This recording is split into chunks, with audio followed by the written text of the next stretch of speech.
भागलपुर का बादशाह अब इस दुनिया में नहीं है, लेकिन यह कोई बहुत बड़ी खबर नहीं होनी चाहिए। बहुत बड़ी खबर तब बन जाती है जब बादशाह के गुजर जाने के बाद उसके साथी उसके कब्र पर लेटकर उसके उठ जाने का इंतजार कर रहे हो।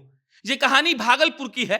भागलपुर का एक कुत्ता जिसका नाम है बादशाह, और बादशाह जब 9 साल का हो गया तो वो इस दुनिया को छोड़कर चला गया। सब जानते हैं कि आमतौर पर कुत्तों की उम्र 8 से 10 साल की होती है। जर्मन शेफर्ड नस्ल का बादशाह था और बादशाह 9 साल का हो चुका था, और वो इस दुनिया से जब गया तो उसके परिवार के सारे लोग एकदम से शांतचित्त होकर बादशाह को याद करने लगे। बादशाह के असली मालिक डॉक्टर चेता सिंह हैं, और डॉक्टर चेता सिंह बताते हैं कि बादशाह अपने आप में अनोखा था। उनके घर में कोई मास्क लगाकर घुसता था तो बादशाह भौंकने लगता था। उस आदमी से वो पहले मास्क उतरवाता था, उस आदमी का चेहरा देखता था, और उसके बाद बादशाह किसी को भी अंदर घुसने देता था। वो कहते हैं कि घर में कोई भी ऊंची आवाज में बात करता था तब बादशाह को यह बर्दाश्त नहीं होता था। वो उस आदमी के पास जाकर उसके शरीर पर चढ़ जाता था, भौंकने लगता था, और जब तक वो आदमी अपनी आवाज नीची नहीं करता था बादशाह बोलते रहता था। डॉक्टर चिता सिंह बताते हैं कि 9 साल के बाद बादशाह को मरना ही था। वो इस दुनिया को छोड़कर जा चुका है, लेकिन वो परिवार का हिस्सा बन चुका था। हम इस बात पर विश्वास नहीं कर पा रहे हैं कि आखिर वो कैसे इस दुनिया को छोड़कर चला गया। ये तो उनके मालिक ने कहा, लेकिन उनके मालिक के पास 4, 5, 6 कुत्ते और हैं। उनका नाम है अमर, ब्यूटी, लिली और रानी। ये लोग बादशाह के कब्र के पास सोए हुए हैं। डॉक्टर चेता सिंह जो उनके मालिक हैं, वो बताते हैं कि देखिए, हमको उससे इतना लगाव था कि हम उसका कब्र अपने ही घर के कैंपस में बना दिए हैं। डॉक्टर जेता सिंह कहते हैं कि देखिए, हमें लगा कि हम इसका कब्र अपने घर में बनाएंगे तो इसकी यादों को अपने पास संजो कर रखेंगे।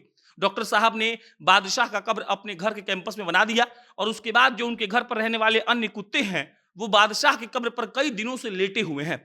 यह घटना है 4 फरवरी की, और 4 फरवरी के बाद से वो कुत्ते बादशाह के कब्र से उठ ही नहीं रहे हैं। ना खाना खा रहे हैं, ना कोई काम कर रहे हैं, क्योंकि उनको लग रहा है कि बादशाह अभी भी उठकर आ जाएगा उनके सामने। लेकिन अफसोस कि उनको पता नहीं है कि बादशाह अब नहीं आएगा।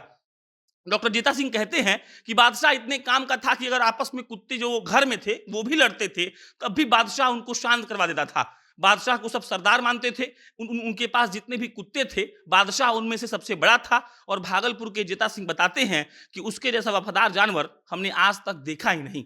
हमने देखा है कि कई लोग कुत्ते रखते हैं, कई लोगों को जानवर पालने का शौक होता है, कई लोगों को नहीं भी होता है, लेकिन जो लोग कुत्ते रखते हैं उनको पता होता है कि कुत्ते कितने वफादार होते हैं। कई जगह हमने एक कोट भी पढ़ा है कि इंसानों से ज्यादा वफादारी कुत्ते दिखाते हैं। लेकिन भागलपुर की ये कहानी अपने आप में गजब है। एक कुत्ते के गुजर जाने के बाद साथ वाले कुत्ते उसकी कब्र पर जाकर लेटे हुए हैं, क्योंकि उनको लग रहा है कि उनका दोस्त उठ जाएगा, उनका सरदार उठ जाएगा। लेकिन अब तक बादशाह उठा नहीं है, और वो लोग अब तक खाना भी नहीं खाए हैं, और इस घटना को 5 दिन बीत चुके हैं।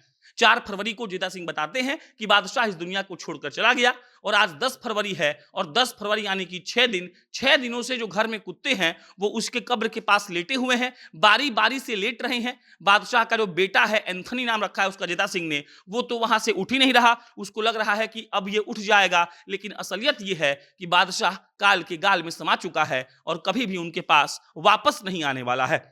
बाकी डॉक्टर जीता सिंह कहते हैं कि बादशाह उनके पूरे परिवार का ख्याल रखता था। एक तरीके से वो एक केयर टेकर था। उनके घर में कोई अनजान व्यक्ति घुसता था तब जिम्मेदारी बादशाह अपने आप पर ले लेता था। वो किसी भी अनजान व्यक्ति को घुसने ही नहीं देता था, और बादशाह सारे कुत्तों का भी ख्याल रखता था। हम आमतौर पर खबरें पढ़ते हैं जो राजनीति से जुड़ी होती हैं, जो खेल से जुड़ी हुई होती हैं, लेकिन ऐसी खबरों को आपको ध्यान देना चाहिए और ये समझना चाहिए कि जानवर भी बहुत वफादार होते हैं, और अगर आपके पास भी कोई जानवर नहीं है तो आपको भी पालना चाहिए। बाकी इसमें कोई अपडेट आएगा तो आपको इत्तला करेंगे। मेरा नाम प्रशांत राय है। आप जनता जंक्शन देख रहे थे। बहुत बहुत धन्यवाद।